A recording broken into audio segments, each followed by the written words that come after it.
하나님의 은혜를 헛되이 받지 말라, 이 제목으로 은혜를 나누고자 합니다. 하나님은 전지전능하시며 무소부지하셔서 오늘 또 이 자리에 우리와 친히 같이 와 계십니다. 하나님은 이로우시며 거룩하시고 사랑과 자비가 한이 없었으고 무슨 일이든지 하나님이 하시는 일은 형통치 못한 일이 하나도 없습니다. 이 하나님을 우리는 예수 그리스도를 통해서 믿고 이 하나님이 우리의 영의 아버지가 되어 있습니다. 바울 선생께서는 우리들에게 이와 같이 좋으신 하나님께서 우리의 기도를 들으시고 우리에게 구원의 손길을 베풀기를 지금 간절히 바라고 계시는데, 우리들이 잘못하여 하나님의 은혜를 헛되이 받을까 염려하셔서 오늘 읽은 이 성경 말씀을 통해서 경고하고 계신 것입니다.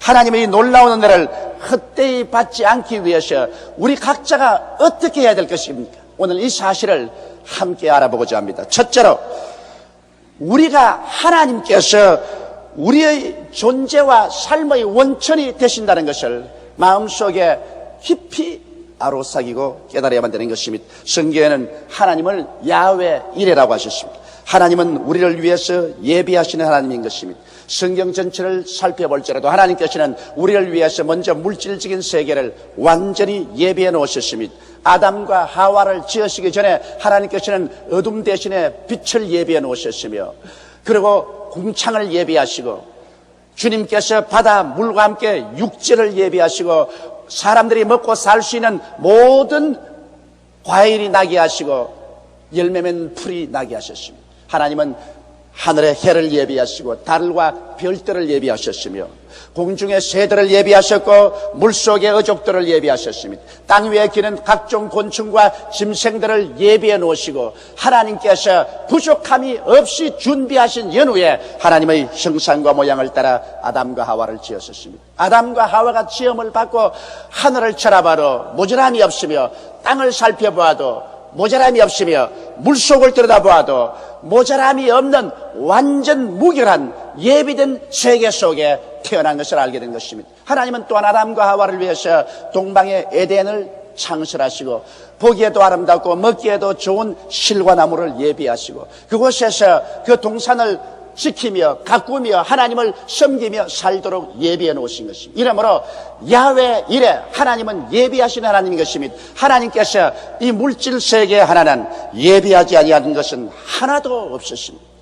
또한 아담과 하와가 타락해서 범죄하여 하나님을 반역하고 이 세상에 죄악의 처참함을 가져왔을 때 하나님께서는 이 문제를 해결하기 위해서 홀로 소매를 거두시고 일하셨습니다. 아브라함을 택하시고 그를 통하여 선민 이스라엘을 세우시고 그 가운데 유다 지파를 택하시고 그를 통하여 독생성자 예수 그리스도가 탄생하게 하시고 그리스도께서 우리의 모든 죄와 불의, 추악과 저주, 절망과 죽음을 대신 짊어지고 십자가에 올라가셔 몸짓고 피를 흘려 이 모든 것을 다 청산하게 만드시고, 그리고 하나님께서 모든 사람에게 와서 예수를 믿고 구원을 받으라고 말씀합니다. 예수를 통해서 하나님께서는 영의 신령한 천국을 예비하시고 구원의 길을 추호도 모자람이 없이 완전히 예비해 놓으신 것입니다. 이러므로 영적인 세계에 하나님께서 예비해 놓지 않은 것은 하나도 없습니다. 모든 것을 하나님께서 다 예비해 놓으신 것입니다.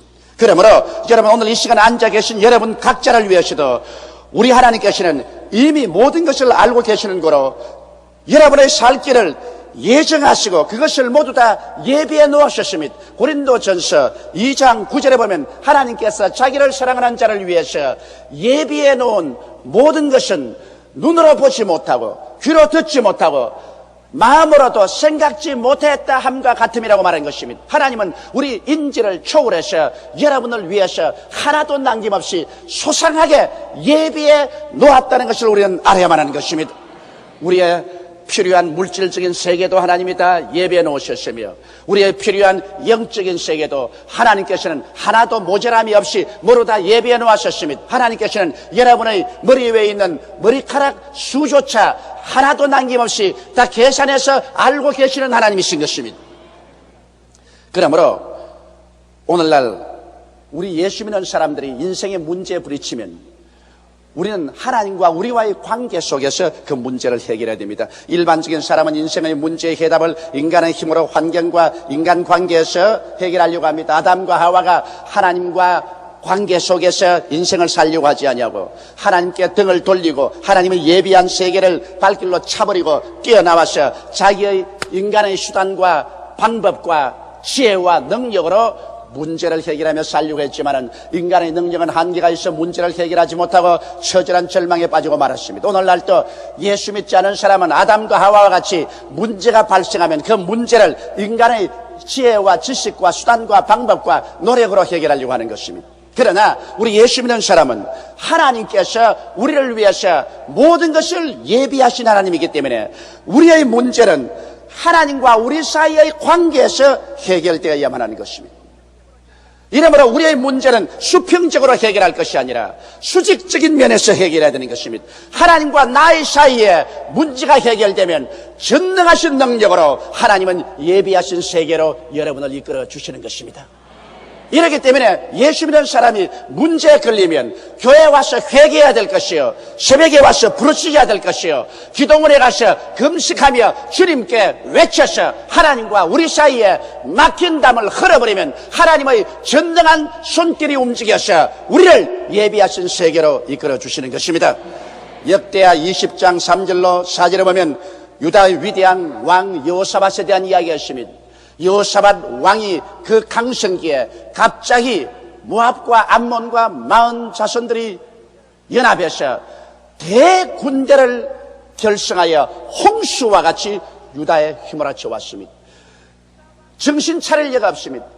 유다 왕 여호사밧이 인간적으로 말하면 육군 참모 총장을 불러서 빨리 전투 태세를 취하고 전 국민에게 전쟁 준비를 하라고 호통을 쳐야 될 것인데, 여호사밧은 일을 행하시는 야훼, 그 일을 지어 성취하는 야훼인 것을 알았었으며 모든 문제의 해답은 야훼께서 예비한 것을 알았기 때문에 그 급하고 위험한 그 순간에 그는 하나님의 성전을 찾아가셨습니다.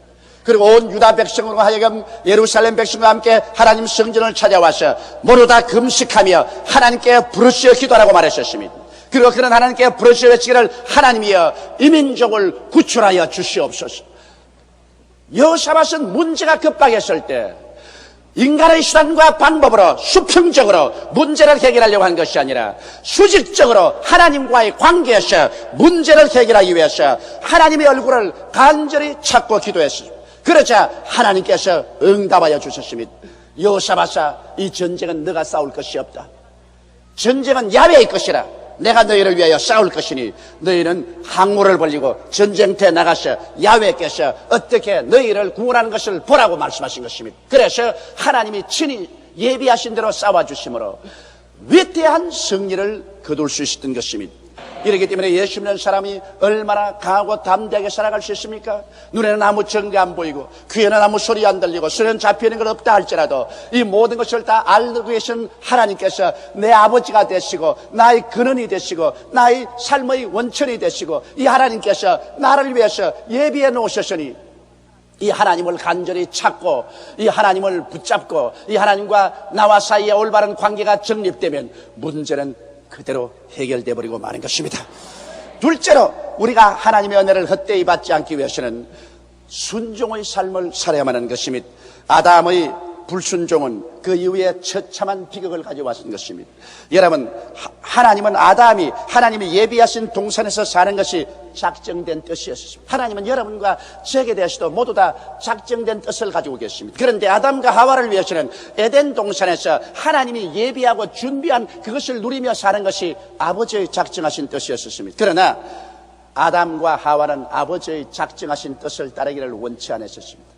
아담과 하와는 하나님 중심으로 서지 않고 자기 중심으로 서며 하나님 뜻대로 살지 않고 자기 뜻대로 살며 신본주의로 살지 않고 인본주의로 살기를 원하셨습니다. 그래서 하나님께서 금지한 열매를 따먹고 하나님의 뜻을 반박하고 반역했었습니다.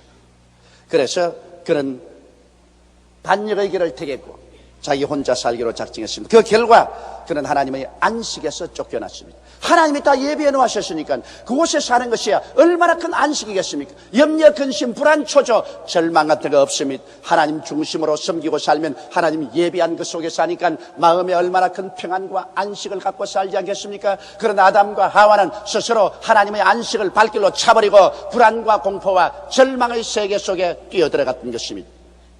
오늘 이 시간에 우리에 대한 하나님의 작정도 있습니다. 또다시 한번 하나님께서는 여러분과 나에게 안식을 제공하고 있습니다. 아담과 하와를 위해서는 에덴 동산을 만들었지만 이제 오늘날 하나님은 우리를 위해서 2000년 전에 예수 그리스도를 통해서 갈보리 십자가 동산을 만들어 주신 것입니다. 아담과 하와는 에덴 동산에서 살겠지만 이제 여러분과 나는 갈보리 십자가 동산에서 살도록 하나님께서 예비하여 주셨습니다. 예비하신 하나님께서는 아담과 하와를 위해서만 예비한 것이 아니라 오늘날 여러분과 나를 위해서 예수 그리스도를 통해서 갈보리 십자가 동산에서 더 위대한 예비를 해주신 것입니다. 갈보리 십자가를 통해서 하나님께서는 그 동산에 들어가서 우리들에게 죄의 용서를 예비해 주셨습니다. 죄를 짓고 불의하며 추악하고 버림을 받아야 마땅한 사람들이 그곳에만 들어오면 죄의 용서를 받고 하나님 백성이 되고 의롭게 되는 것입니다. 하나님께서는 갈보리 십자가 동산에서는 성령 충만을 예비해 놓으셨습니다. 예수를 통해서 하나님의 신이 우리에게 충만히 임하여서 우리가 하나님 안에, 하나님이 우리 안에 들어와서 하나님과 우리가 일체된 삶을 살 수 있는 그 영광스럽고 아름다운 길을 예비해 놓으셨습니다. 하나님께서는 갈보리 십자가 동산에서